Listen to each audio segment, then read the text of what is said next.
Hi, everybody. I'm Chris Stevens and want to welcome you to another inspiring conversation. So I have the privilege of being the founding co-director for the Inspired Leadership Initiative here at Notre Dame.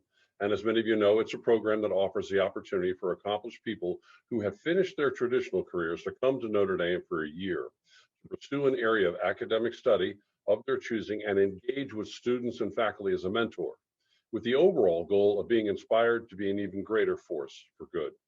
You can learn more by checking out our website at ili.nd.edu. Partnering with the Alumni Association and ThinkND, our theme this semester is Transforming Lives and Lives Transformed, with the focus on three critical and timely topics: pursuing a second act, the intersection of spirituality and leadership, and solving societal problems. Our guests have had tremendous impact and have dedicated their lives to transforming young lives entrapped in the underworld of human trafficking. In their visit with us here today, they will discuss the myths and terrible truths of human trafficking. Sister Gabriella Bottani and Sister Anne Oestreich will tell the story of how the organizations that they lead are battling this issue on the streets of the world and right here in the US. Sister Gabriella leads Talitha, the International Network of Consecrated Life Against Trafficking, a worldwide organization of sisters who are dedicated to addressing this terrible problem. Sister Anne is president for the board of U.S. Catholic Sisters Against Human Trafficking and serves as the North American representative on the Talitha International Coordination Committee. Estimated to generate about $150 billion in illegal profits, the tentacles of this horrible reality have affected every level of our society in the U.S. and around the world. Talitha has sisters on some of the most dangerous streets in 92 countries, trying to save those entrapped in trafficking, and Sister Anne leads that effort here in North America. So, Sister Gabriella and Sister Anne, welcome to Inspired Conversations. Good to have you with us. Thank you, Chris.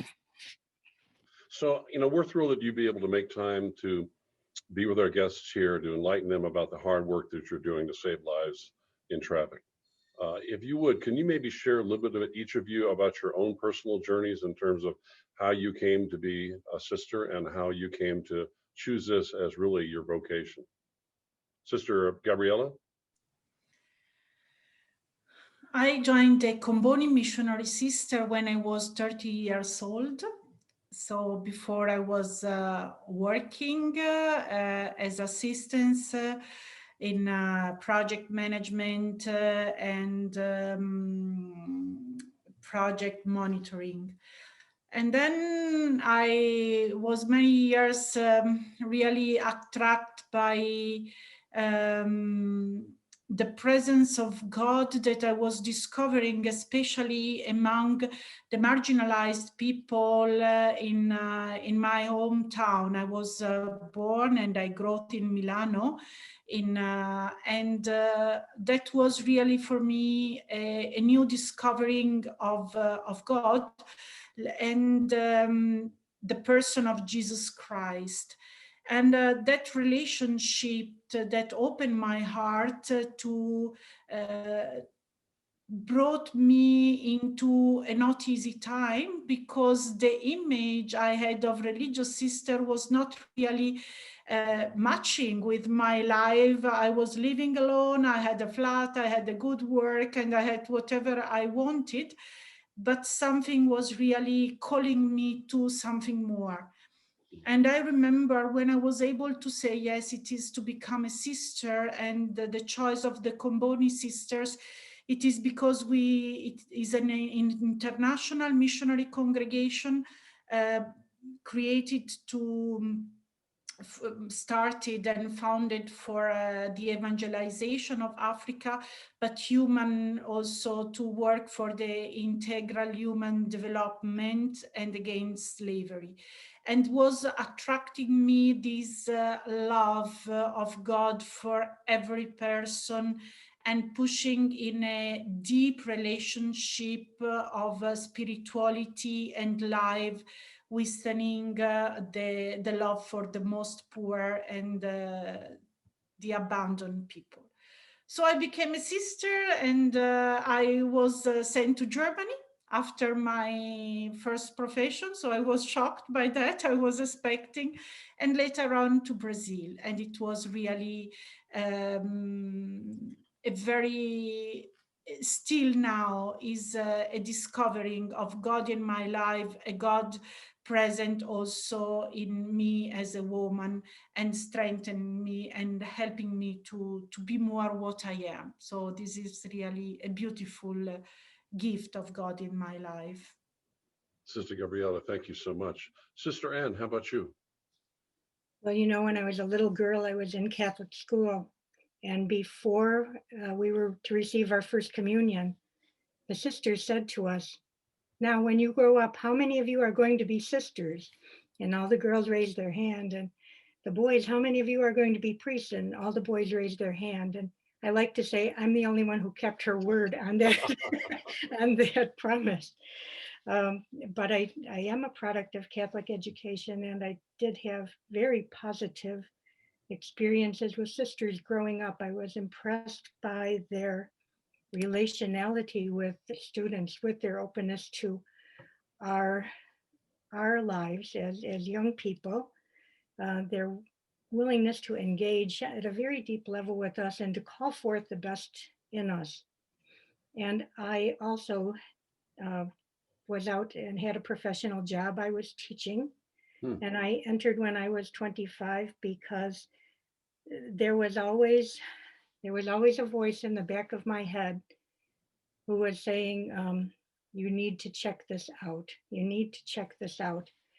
And so when I couldn't ignore that voice anymore, I checked. I joined a congregation, Immaculate Heart of Mary Sisters, Monroe, Michigan, and I had I had fully intended not to stay.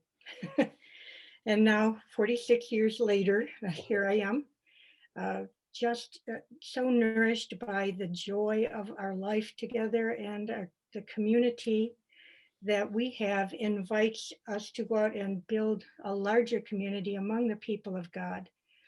And that's how we get to know God, because after all, that's what this project of religious life is about. It's the journey into discovery of who God is in our lives and in our world and in our church.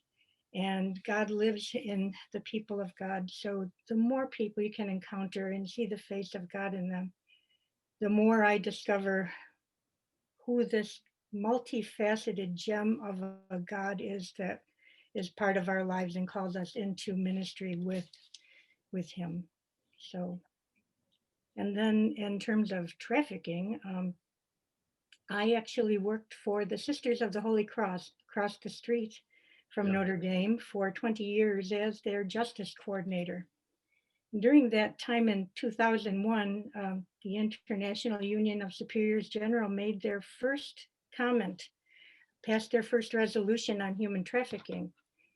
And the congregational leaders of the world invited us all to address, in their words, insistently and at every level, the abuse of sexual exploitation of women and children. And now we know that it affects more than women and children.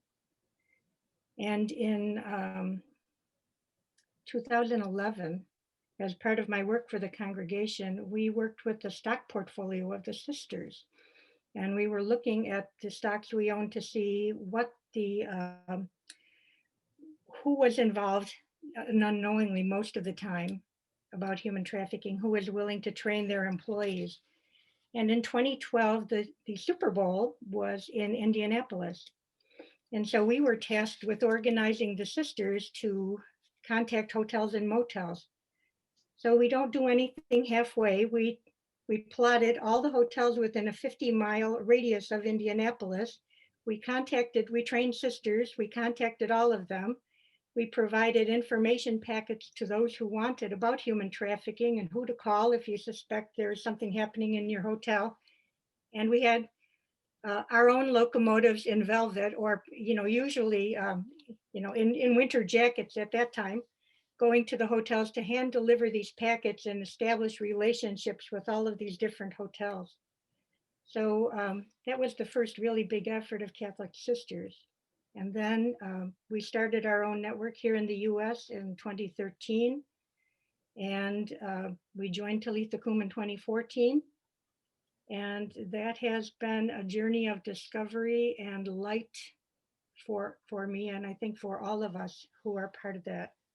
So I just want to again compliment Sister Gabriella for her wonderful leadership of the network. And Pope Francis called her out when we met in 2019. I think you saw us walking up the steps to that room. And he did mention that Talitha Kum is a model of how we are to work together, an example for the whole church. And he told us to keep at it, and so we will. Wow. Sister Gabriella, you're in 92 countries, and I'm sure that while trafficking is similar in many countries, you may have different strategies for how you try to battle trafficking in different countries. Can you maybe share with us a little bit about that, please? One of the most important things I have learned since I started to get involved in anti-trafficking is that we need to work together, and we need to strengthen trust relationship, because trafficking is destroying trust. And we realized still when I was in Brazil at the very beginning that the network of the civil society or network connecting to church organization, we are not so good connected like traffickers. So it was really a journey to learn to collaborate, because it is a crime that it is not possible to work alone. It is not for alone going people or organizations. No one. Also, Talitha alone is not able to do that. So, and the beauty, when I arrived in Talitha I did not start Talitha. Before me, there was Sister Estrella Castalone, a Salesian Filipino sister. And before Sister Estrella, there was also a Salesian sister from India, and there was a big group of sisters working together. So I arrived that something was still going. And what I realized since the very beginning, that it was really confusing for me, that we did not have a network like the other. So at the beginning, I was a bit confusing coming from Brazil, having my ideas. And then I realized that the strength and the beauty of Talitha is that we do not have a model to export, but we are gathering, listening one each other, and asking people to reflect and empowering one each other, because we do not have one good model for all over the world that should be used to work against human trafficking. But we need really to find a proper way, starting for the local reality. Wow. And we need to build up networks starting for the local, regional, continental and intercontinental level. What we are doing mostly is prevention, but it is not the prevention of the big campaign where you can find a picture at the airport saying that human trafficking does exist. Is it really a prevention that tried to transform the behavior of people? For example, with educational program, like the work that Sister Anne was telling before with the hotels, that we go there, we start a dialogue, but we try also to change behavior. But at the same time, we try also to avoid that people are trafficked. One of the things at the work of the sister we saw in the video, the sister going to the railway station, speaking with the people, trying to identify who are girls that could be at risk of being trafficked, or they are really trafficked, and give them information, giving them opportunity to say, look, this could be, but they are still free to take their decision, and they have a place where they can go if they want to change. Or educational programs, so psychosocial accompaniment, safe houses. We have really a plenty and diversity of activities throughout the world. Wow. And what we try to do is also to keep informed one each other, bringing together, for example, sister from the area where people are recruited and sister where people are exploited. That could be in the same country. Like, for example, I bring the example from Kenya, where they build groups around the country, and I know, for example, at the border with Uganda, there are a lot of people trafficked to the capital city, Nairobi, so they are in dialogue, sharing information, but also over the border, to be able to understand the reason and to connect if they need, for example, support, if they have information that someone disappeared and they do not have any more information, they can connect with the destination country, like it was a case, I think, Sister Anne, from Togo to the United States that you managed. So this kind of trust relationship that we have, and we can share, and we can really get involved for a common purpose. And the centrality is the one of our brothers and sisters who are trapped into slavery by these criminal organizations. Thank you. So, Sister Anne, for those maybe not totally familiar with the various forms of trafficking, some may think that trafficking is related only to sex trafficking of young women that are forced into prostitution, such as depicted in motion pictures here in the States, Taken 1, Taken 2, Taken 3. While this is a horrible element, it's not the only kind of trafficking, is it? No, it isn't. It's the very most prevalent kind. About 70% of trafficking, maybe a little more, is sex trafficking, but there are many other kinds. There is labor trafficking, where people are forced to work in agriculture, construction, restaurant and hospitality settings, nail salons, in domestic servitude, in mining, for example. There, where there are supply chain issues and labor recruitment issues that are signs of human slavery, human trafficking. There is organ trafficking, very common to find people who, especially young men on our own border with the southern border. There are many incidences of organ trafficking where people will trade a kidney for something that is being offered by a trafficker, or an eye. So it's a very disturbing kind of trafficking. There's also forced marriage. It used to be called mail order brides. It happens a lot online, but forced marriage of younger women to older men, begging. There are so many forms of trafficking. It's very difficult to follow them all, but they all involve a gross taking away of a person's human dignity, a commodifying of a human person to be bought and sold as any other object, not recognizing their humanity. And that, I think, is the way that we need to begin to try to break through, is to put a face on human trafficking and see what is happening to people as young as babies. And we also have many incidences of older women. Again, we had one last year here in the States, a woman who had been trafficked from Italy, who had been trapped in trafficking for 17 years to help them get out and get their lives back and reclaim the dignity that's theirs as a child of God.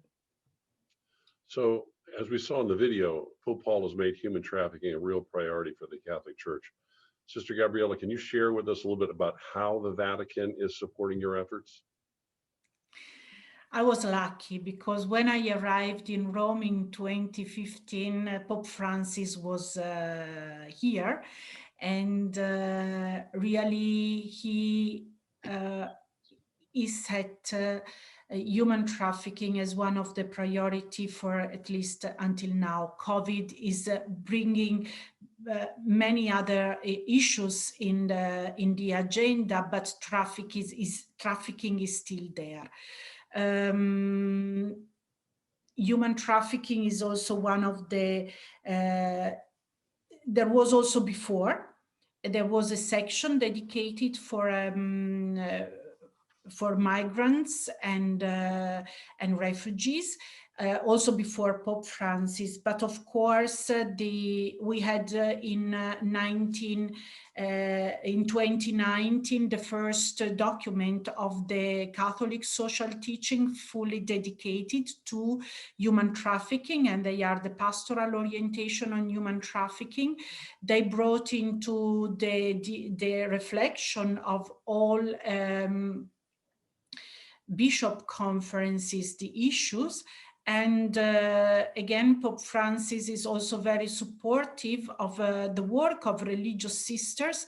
And this is, we can see that. I can touch it with my hand really. When people say, when Talitha Kum asks something, Pope Francis is saying yes to us, because he had a very good collaboration in Argentina with the sisters working in this field of anti-trafficking, and he appreciated the difference of the work done. We are not the best. I always say sisters are not the best, but the work that we are doing, only religious sisters do, because we are really close to the people, and our sharing life with the people make us more vulnerable, but at the same time make us together in this journey with them, not only in the shelter, but in the community where girls and boys are recruited by traffickers, in refugees camps where they are also recruited or exploited, where there is a serious violation of human dignity. Religious sisters are there. And sharing our life with them, it makes a huge difference. Again, not because we are the best, but if we keep this attitude out, we will lose a very important contribution to the fight, to the combat of this crime. Thank you, Sister. I want to remind the audience that we have a form, and I think Emily can send it back out again via chat, that if you have questions, we're going to, the second part of the program, we really want to get your questions. I don't see any questions yet, so maybe we had a difficult time with the transmission. But former members of our second Inspired Leadership Initiative cohort have founded a Notre Dame-based initiative that they call Imago Dei, to raise awareness and support for the work being done with the organizations of Sister Gabriella and Sister Anne. We actually have one of the ILI fellows leading the Imago Dei effort online, Bill Schenner. Bill, I'd love for you to be able to kind of update our audience relative to your efforts with Imago Dei, and what is the vision? Thanks, Chris. I appreciate the opportunity. Yeah, so the sisters obviously are the foot soldiers, if you will. They're on the ground, and they're handling the victims of trafficking every day. We view our expertise more in the line of education and collaboration, two parts. So the first part of education is to educate students, faculty, staff, alumni, everyone really, about how prevalent human trafficking is, sex trafficking, labor trafficking, how it affects all of our lives. And to also collaborate across the university and across organizations to help amplify the voices of everyone about the problems that we face with human trafficking. And to that end, we have established a spring speaker series this spring, of which our next one is this Thursday at April 15th at 6 o'clock, where we will be talking about labor trafficking specifically. And we're also sponsoring, for the education purposes, students for internships. One, I believe, collaborating with the U.S. Catholic Sisters for this upcoming academic year. So we've done quite a bit already, even though we started last year within the midst of the pandemic. We were sponsored by Father Dan Grudy in the Provost's office, and then taken under the university's wing, which we really appreciated and which sort of helped us to amplify our voice. So we've made a lot of progress given even the limitations that we've had with the pandemic. And we're really looking forward to when things open up and we're able to get together again and actually be able to, have conferences and speak with everybody more broadly about human trafficking and its issues. Thanks, Bill. And I think if anybody wants to support from a financial standpoint, I think they can go to your website, which is, yes. And how can they do that? Yes, thanks, Chris. So it's Imago Dei, one word, at .nd.edu. And Emily's putting that on the chat, as well as if anyone's interested in our speaker series this Thursday, she also put that on the chat as well. If you go to our webpage, there's all kinds of information that we have about upcoming events, news, information about human trafficking generally. And then, of course, if you'd like to support us financially, we, of course, would be most appreciative. There's a place to do that is there as well. And we will be a part of Notre Dame Day this upcoming weekend, Sunday and Monday. So there's an opportunity there as well. So we appreciate any support, all support, the support of the ILI staff in giving us a platform, both during our time on campus, as well as now, to be able to speak with these wonderful women who are doing such incredible work. So we really appreciate the opportunity. Got it. Imago Dei, IMAGODEI. Thank you so much, Bill Schenner. Thank you. Sister Gabriella, Sister Ann, how can our audience support your efforts? Go ahead, Gabriella. I'll follow you. I go ahead. Yes. First of all, praying. Prayer is a powerful tool, and Pope Francis entrusts religious sisters to lead the International Day of Prayer and Awareness Against Human Trafficking that we celebrate every February 8, the liturgical feast of Saint Bakita. So, and for us, praying is really to connect God and life, is also to raise awareness. It is not a praying outside of life, but is praying with life and supported also by survivors. This year we had a great marathon of prayer involving the network and many other churches, organizations. So first of all, get involved on that. So the second thing is, of course, to this internship and to promote with you are expert in education. So we need to involve and to the younger generation, the youth. So this is really a very important work you are doing. And whenever I am asked and called to speak with students and with young people, I make me available. And I know that also all the sisters around the world, because we need also to give continuity to this work. It is not only our work. And I trust that younger generation may do a huge difference. The third thing is, of course, if you want also support financially, the U.S. Catholic sister, they have at the U.S. based, they have a place to donate. We have also, but again, Talitha support mostly the global south. Then our priority is Africa and Asia, but there are another thing is to know what human trafficking is, and to be aware that our behavior may change the reality. And this is also another important point.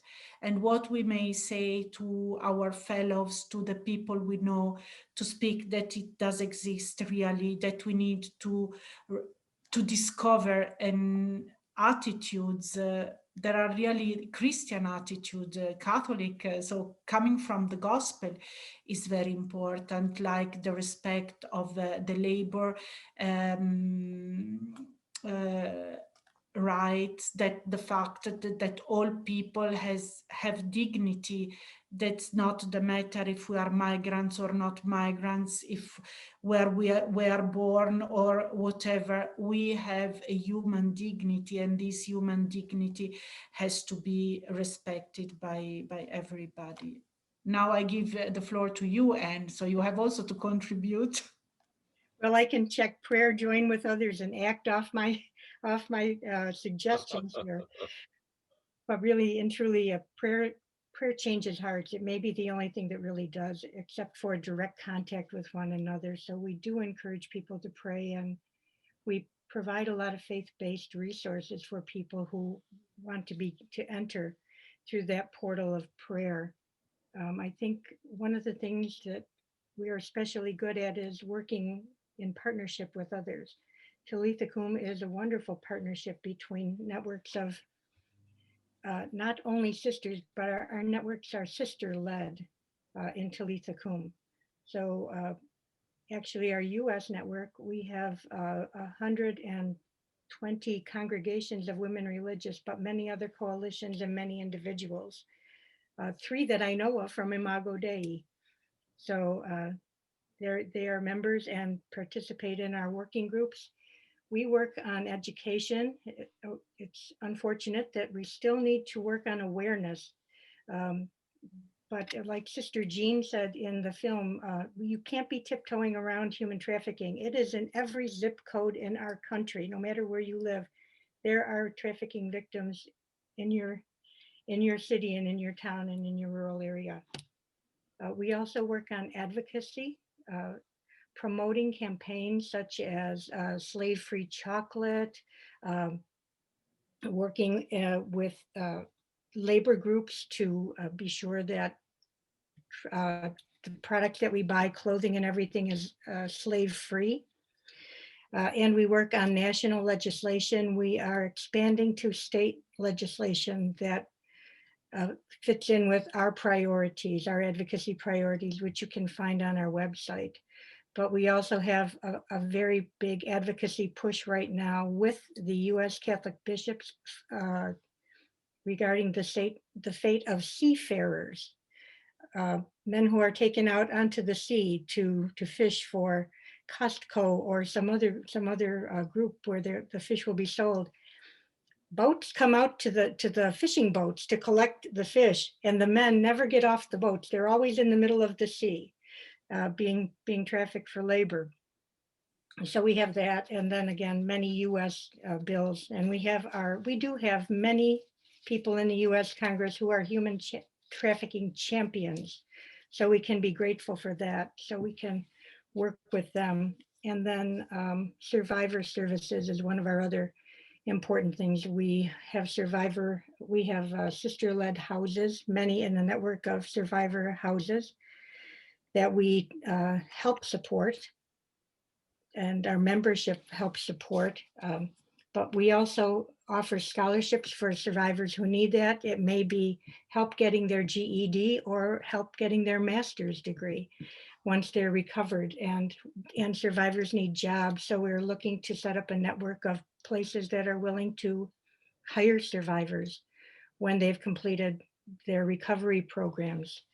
But I think most important is to address root causes for us and see that human trafficking is part of a web of interconnected issues, because human trafficking, migration feeds into human trafficking. Climate change and natural disasters feed into human trafficking. War and conflict feeds into human trafficking. The difference in the status of women and men feeds into human trafficking. some of our economic systems, unfettered capitalism feeds into human trafficking and allows us to see each other as commodities, not people. So if you're looking for a way to get involved, contact us because we can help you find the right group for you. Many professions have their own organizations that are addressing human trafficking. We can, and we would love to have you work with us, but your talents are needed. As we say in our network, ending slavery is everyone's work. So Yeah. work with us. So I believe it was Confucius who was being quoted as saying that a journey of 1,000 miles starts with one step at a time. Right. How far do you think we are along that journey to try to be able to try to eradicate this horrible thing? Sister Ann? I think this is eminently doable. I think we can do this. It's not an easy journey. But I think the thing that's most important is that we are all working together, that we are all aware of what's happening, that we are providing not only downstream services for victims, but that we work in prevention. We know how to prevent this. This is a crime. It is low risk and high profit. We need to flip that equation on its head and make this a low profit, high risk activity. And then we are well on our way to making a very large dent in human trafficking.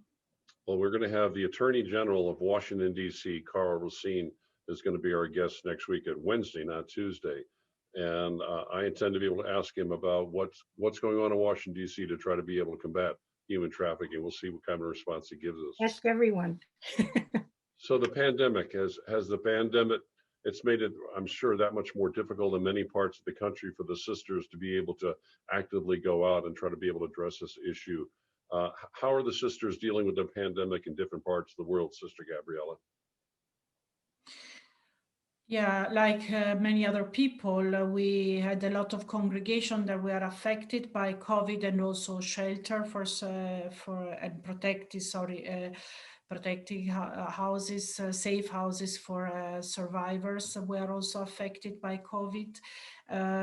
Many of the women and girls on the way of being in the social rehabilitation process, they lost their job, they did not have the opportunity to continue the schools or to participate of educational programs because of the lockdown.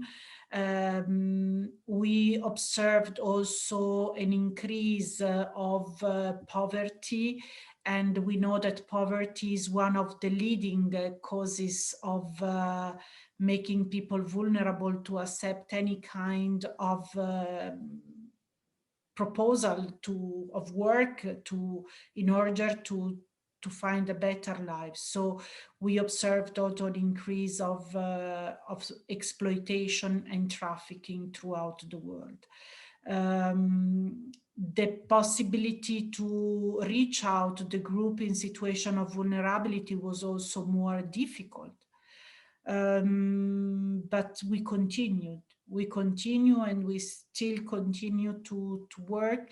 In many cases, we have sisters that they started a telephone services, giving the telephone to provide online services. Our gatherings are now mostly online and not on site together, gathering together. Yes, this is the impact. It's really a very serious impact, and also on migration.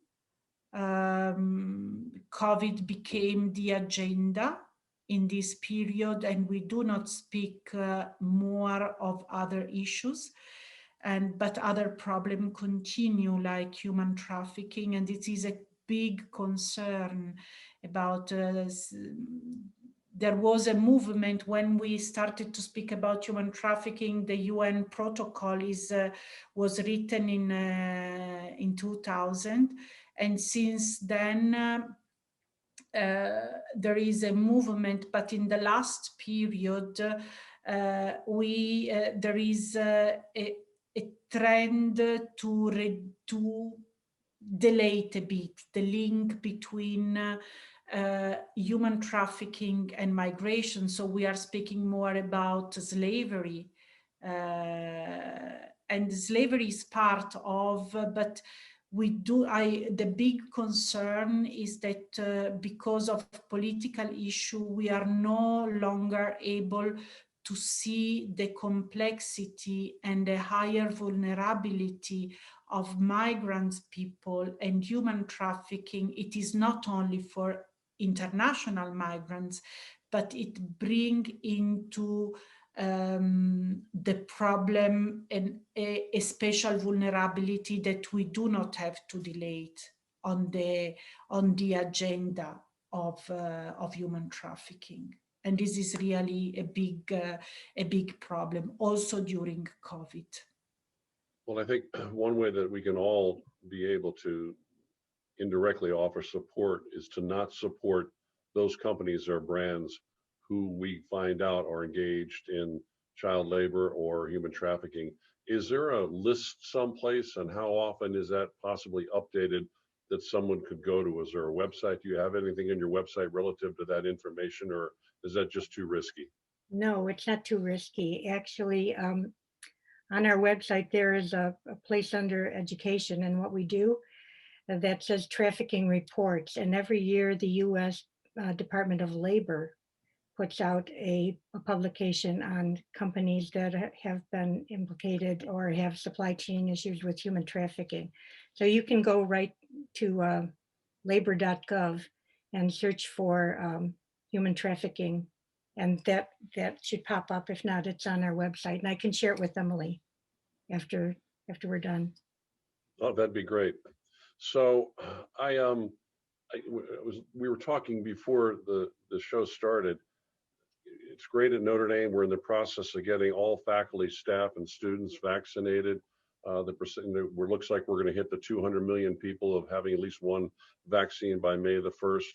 I think it's different in different parts of the world. And Sister Gabriella, how is that in Europe right now? We see the numbers in France going up and Italy going back up again. And how soon are people getting vaccinated there?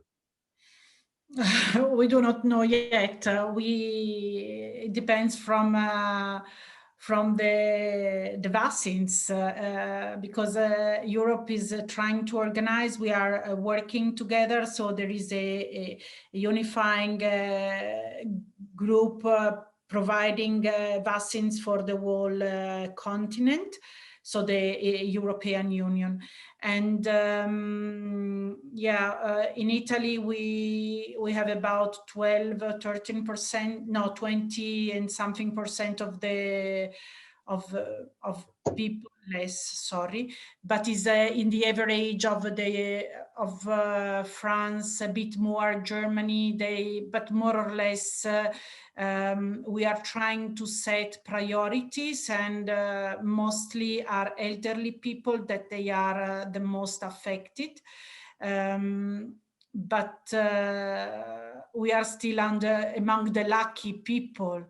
In many parts of the world, they do not have either vaccines, so it's really something for the rich or the high income countries. Let me use this expression, that it is better. I just got an updated link. I'm sorry that I wasn't getting any questions, but we do have several questions from our audience, which I was not able to see. But if I could, please, let me just shift gears. Tom from Notre Dame here asks two questions. First, a hearty hello from Chris Cervenak and Steve Reifenberg, good friends and meaningful advocates and contributors to the Inspired Leadership Initiative program. How does the criminalization of trafficking, particularly for those involved in sex work, affect your work and overcoming this scourge? In this country, I can speak to that a little bit. The criminalization of trafficking affects the victims more than it affects the traffickers. We are beginning to see more arrests on the trafficking side, but when people come out of trafficking, very often they come out with a criminal record because they have been asked by their traffickers to shoplift, to run drugs, to do whatever, whatever they are asked to do so that they are not, further endangered, or their loved ones further endangered.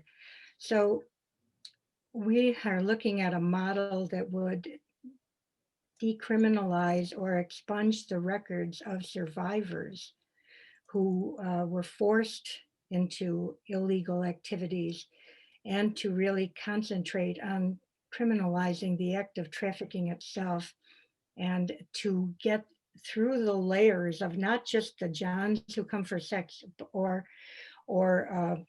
the people who may be pimping women, but to get to the organizations that are the root cause, the criminal, sometimes it's organized crime, that are perpetrating human trafficking. So we really need to decriminalize for the victims and go after those who are allowing this to happen, not only in our country, but around the world. Eileen Yeah. from South Bend This is- asks, Sister Ann, is there a racial breakdown of U.S. trafficking victims? I don't know the breakdown, but trafficking affects people of color more than white, including in our own country. There certainly trafficking among any ethnic group or any race is not acceptable, but systemic racism is one of those root causes of human trafficking as well. We have to be mindful of that. Okay. Bill from Camp Hill, Pennsylvania wants to know, do you flex on where to concentrate, i.e. the work down on the borders? It seems like these immigrants, particularly the kids, are very vulnerable.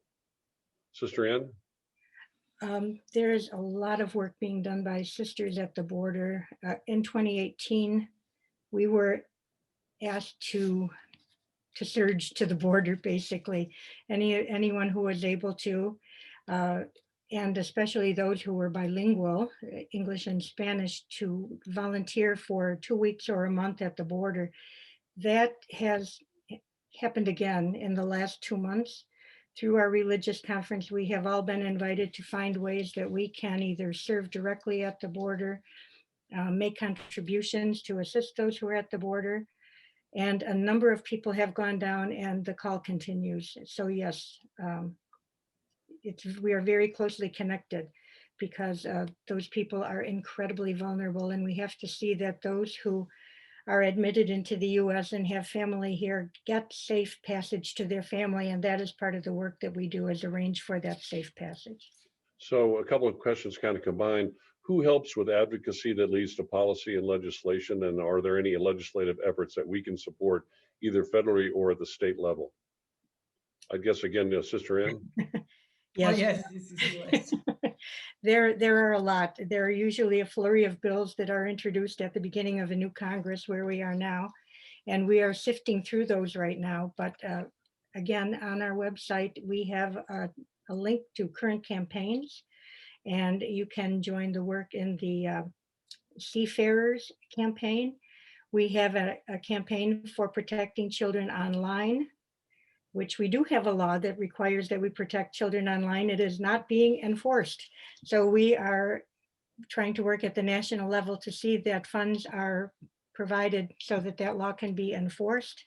And you will have, if you click on one campaign, you will get information about subsequent campaigns in your inbox. So we'd be very grateful to have you join us in our advocacy efforts. Sister Gabriella, what are some of the myths that people talk about that have to do with human trafficking?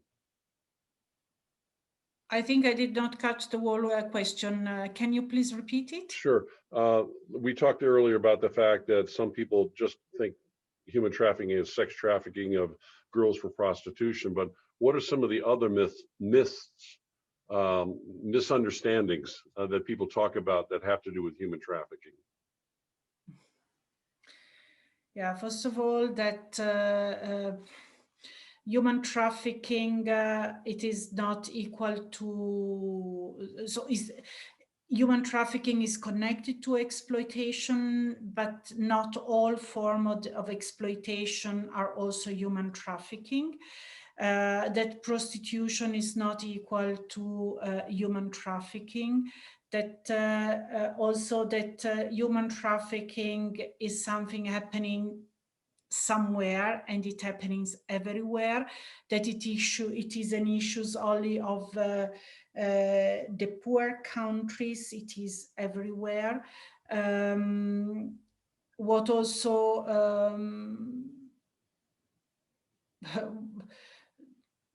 yes, I think that these are the most misunderstanding of human trafficking, and also that we mixed everything up. And again, human trafficking is very strong connected with the vulnerabilities of the migrations flows and the asymmetries of power among women and men for economical reason, and also many others like indigenous people in many parts of the world. They are targeted as a victim of trafficking, and they reproduce really the asymmetries in our societies. Great. Hey, we've only got a couple of minutes left. This has been pretty amazing. Any final thoughts that you'd like to leave our audience with, Sister Anne? Yeah, I'd like to leave your audience with the final words that Pope Francis spoke to us when we were with him in 2019. He gave us a lot of encouragement, but at the end of our gathering together, he asked us to do this. He said, never end the day without thinking about the gaze of one of the victims you have known, and that will be a beautiful prayer. Wow, So thank you. Ask you to pray for us and pray for the victims, and that will be a beautiful prayer. Thank you, Sister Anne. Sister Gabriella? I have learned in these years in Talitha that it is not a matter what is my political beliefs, what is my faith. We have also Muslim women with us, people that they do not believe in God. This is not the matter how different we are. This is enriching us. What is important, it was Jesus told to that little girls, Talitha kum, stand up, do not be afraid. Do not be shocked by the complexity and the violence of something. Together we may find a way to change and to support our brothers and sisters. Thank you, Sister. Sister Gabriella, Sister Anne, thank you so much for joining us. And I want to thank our audience also for tuning in today, as well as Mary Scott and her team at Think ND, as well as our team behind the scenes that try to make this series a reality. And finally, to our gracious guests, thank you so much for joining us. Please join us next week on a different day of the week, Wednesday, April 21st on Think ND, for an inspiring conversation you won't want to miss with Carl Racine, the Attorney General for the District of Columbia. And for those of you who are interested in becoming a fellow in the next cohort of the Inspired Leadership Initiative launching this fall, we're accepting applications online at ili.nd.edu through May the 1st, which will be coming up before you know it. So have a great weekend, everybody. And thank you again for joining us on Inspiring Conversations at Think ND.